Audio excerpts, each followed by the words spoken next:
Thank you, sir. We will talk again. Kim Sengupta, who is the diplomatic and defence editor with The Independent, referenced that Netanyahu meeting tonight, and he's bang on the money there. I mean, Netanyahu's coming here thinking, hang on, Iran, nuclear capabilities, I need a broad church of support on this.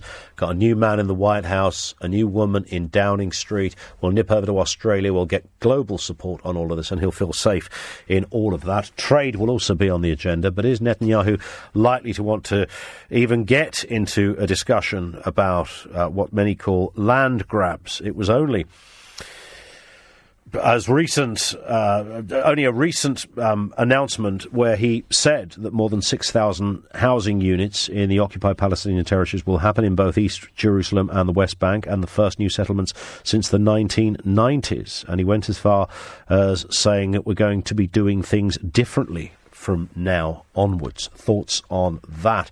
0345 6060 973. Dennis puts it brilliantly. It really echoes what I said at the beginning.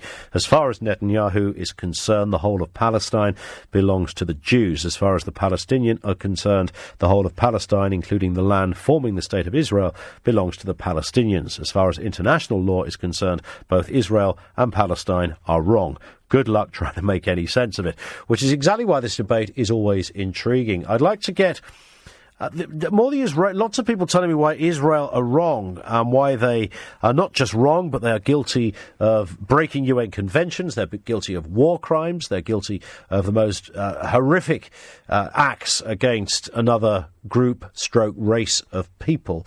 Tell me from an Israeli perspective why they are all wrong and Israel Netanyahu is right. Abbas is in Redbridge. What are your thoughts on this? Hi there, good evening, Ian. Hi. Unfortunately, I can't give you that perspective, but hopefully I can give it a somewhat of a balanced perspective, even though I am a Muslim. Mm-hmm. I believe that there is already a mandate. The United Nations have voted on it several times, that East Jerusalem should be given back to the Palestinians, and they should have their own autonomy, basically, and their own borders and their own land. And the settlements should stop. Every single country in the world has voted in favour of that. Obviously, the only ones to veto are, I think, America and Micronesia and one or two other islands that voted, to sort of not allow or perhaps not to support that. So there is already a mandate in place, but obviously that is being flagrantly ignored. And I think that people keep asking about having a balanced argument when it comes to Israel and the Palestinians. You know, Mike Tyson in a ring with a 3-year-old isn't a balance. You can never apply balance to that type of an event because it's always going to be without balance. And so Israel has the onus. It's a nuclear power. It is a very sophisticated military power in that region. Mm-hmm. And the Palestinians are basically, at most, stone-wielding or, these ridiculous rockets, which I think are more harmful to the Palestinian cause, quite frankly, than doing any benefit whatsoever. But, at the end of the day, and I think this notion also that somehow the United Nations sees them as both wrong, no doubt there is fault on both sides. But as I say, when there's such a huge imbalance, you can't have a balanced argument applying some form of equality between the two, because, quite frankly, Israel holds all the cards. It is a very powerful nation. Quite frankly, so are Israel just bullying? Is it as simple as that? They're just chancing their arm, saying, look, we know ideally this should be a two-state solution, but frankly, we're going to grab as much as we can, and we'll leave that little section there, and we won't, frankly, do much about it. It'll be more or less a dump to live in, and then once we've got all that we want, we can sit back and go, yeah, look, we've given them a bit of land. Well, is it as brutal as that?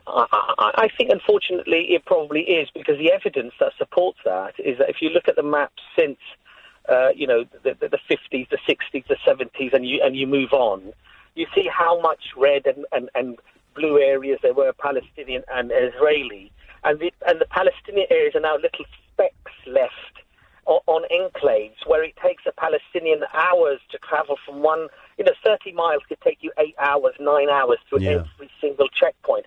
That's utter humiliation to a people, and nothing good will come out of it. I certainly am not anti-Jewish or anti-Semitic, because I believe anyone who is, and I often teach my children this, that if you hate Jews because of what the Israeli government does, and it makes you no better than the people that hate you just for being Muslim, do not have hate in your hearts for people. Try to resolve it. You can have a difference of opinion. You can passionately disagree, but don't hate somebody just for being Jewish or just for being Hindu or Sikh or because you're no better than the ones that hate you. Correct. Well, that is rather...